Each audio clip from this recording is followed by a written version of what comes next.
Eccoci nuovamente a Londra. In quest'ultimo giro per la città facciamo un tour generico della capitale inglese, iniziando dalle varie sedi dei servizi segreti. Nel film Solo per i tuoi occhi del 1981, 007 viene convocato presso l'edificio che, anche nella realtà, è il Ministero della Difesa e che rivediamo nell'ultima pellicola No Time to Die, a 40 anni di distanza. Girato l'angolo, ecco l'ex edificio degli uffici di guerra di Winston Churchill, lungo la Whitehall, dove nei successivi film degli anni '80 troviamo gli uffici della Universal Exports, classica copertura dei servizi segreti, dove 007 incontra il suo capo M all'inizio di ogni storia.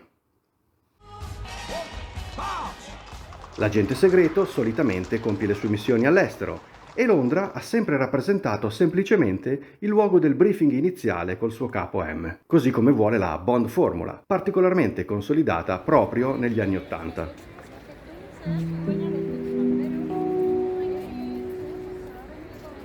Se prima degli anni '80 la sede dei servizi segreti non è mai mostrata esplicitamente, John Glenn, regista di 5 film usciti puntualmente ogni 2 anni in questa decade, vuole farci capire da subito che siamo a Londra. Laggiù c'è Trafalgar Square con la National Gallery.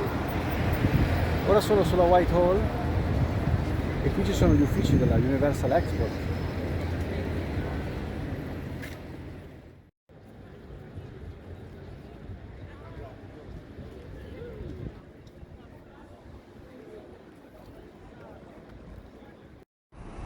Nella ripresa, infatti, vediamo la statua equestre del Duca di Cambridge e in fondo riconosciamo la colonna dell'ammiraglio Nelson al centro di Trafalgar Square.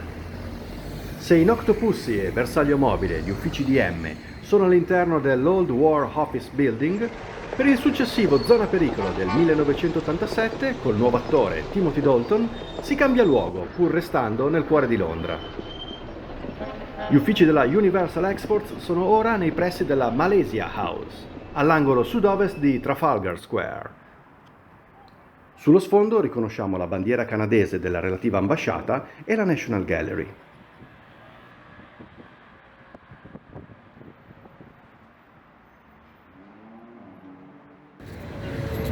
La Malaysia House. In Trafalgar Square, ovvero la sede della Universal Export in zona pericolo, The Living Daylights. Per Vendetta privata del 1989, secondo e ultimo film con Dalton protagonista, torniamo a Whitehall.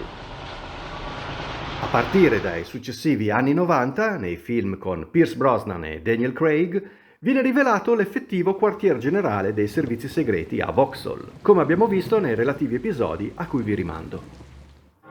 Nel primo film della serie, Licenza di uccidere, del 1962, una ripresa notturna inquadra 2 edifici situati a fianco dell'effettiva sede dell'MI6. Sono la Hampton House e la Queensborough House e rappresentano il centro dove arrivano le comunicazioni dalle varie stazioni del servizio segreto nel mondo. Allora, ricapitolando, il briefing iniziale tra 007 e M all'inizio di ogni storia avviene presso l'ex edificio degli uffici di guerra di Churchill, nei film che vanno da Octopussy a Vendetta privata. Unica eccezione in Zona Pericolo, dove la copertura della Universal Exports si sposta alla Malaysia House in Trafalgar Square. In Solo per i tuoi occhi vediamo invece l'effettivo Ministero della Difesa, utilizzato anche nell'ultimo No Time to Die. Ci troviamo precisamente nel centro di Londra, a Whitehall, l'importante strada degli edifici governativi che collega il Parlamento a Trafalgar Square. Al centro di questa strada vediamo correre 007 in Skyfall, così come lo vediamo nella scena finale sul tetto, col panorama su Londra e le torri proprio dell'Old War Office. Mentre al numero 55 è stata girata la scena finale di Spectre, quando Bond va via con Madeleine. Dopo aver dedicato una puntata alla Londra di Skyfall, abbiamo analizzato le restanti location londinesi dei film con Daniel Craig proprio nello scorso episodio. Per il resto, nei primi 30 anni della serie, Londra fa da ambientazione alle storie solo occasionalmente. Vediamo queste 2 eccezioni. Mi trovo davanti a Sotheby. Qui dentro sta per essere battuto all'asta un famoso uovo Fabergé. e un certo principe afghano, Kamal Khan, farà di tutto per ottenerlo. Io cercherò di alzare l'offerta.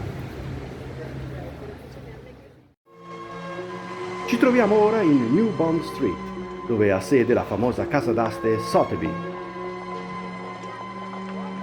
Nel film Octopussy del 1983, di cui quest'anno festeggiamo il quarantennale, 007 partecipa a un'asta e qui fuori è stato collocato un finto chiosco riportante curiosamente proprio il nome di Bond, essendo anche il nome della via.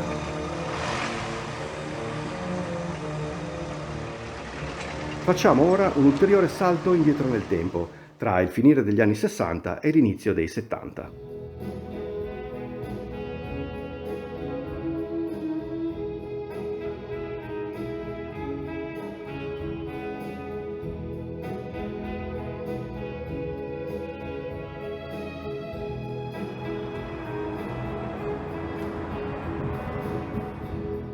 The College of Arms.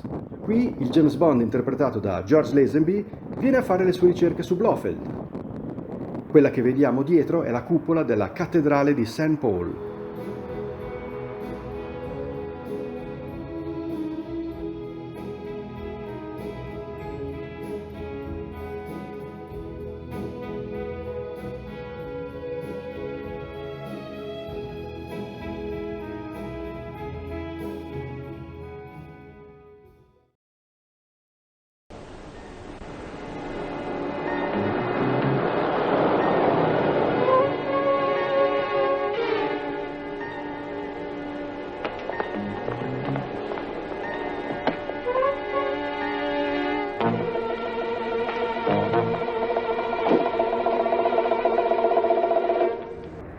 Mi trovo al numero 15 di Queen Anne's Gate. Qui c'è l'appartamento di Brett Sinclair, interpretato da Roger Moore nella serie TV The Persuaders. Attenti a quei due.